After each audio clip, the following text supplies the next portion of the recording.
At yun na nga, umaga ng linggo ay bumiyahe kami sa San Juan, Batangas upang matikman ang naglalakihan at nagpuputukang laman ng baka na trending sa Facebook at YouTube, na si Kuya Oliver. Umaga pa lang ay makikita niyo na napakadami na ng nakapila.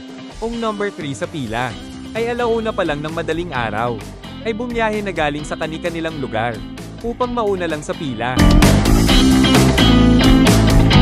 At yun, lumabas na nga ang sikat na si Kuya Oliver.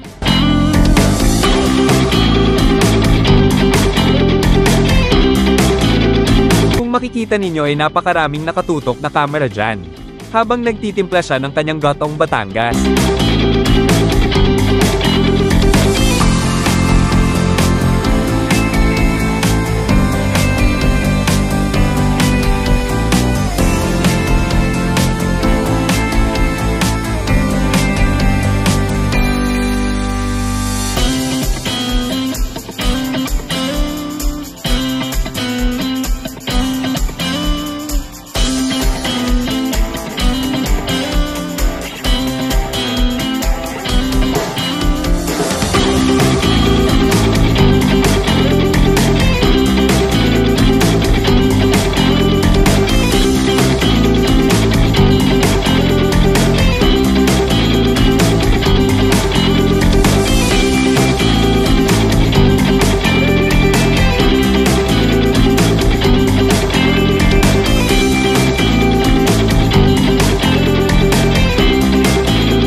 After nga na matimplahan, ay tinadtad na ang mga pamputok-batok na lamang loob.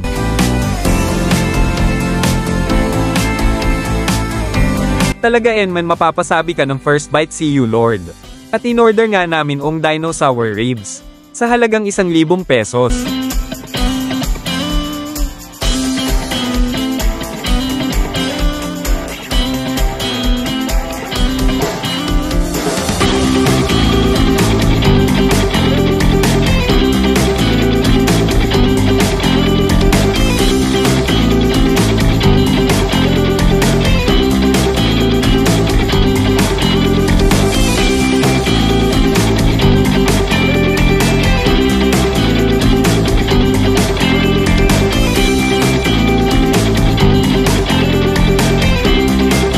At eto na nga kainan na salamat.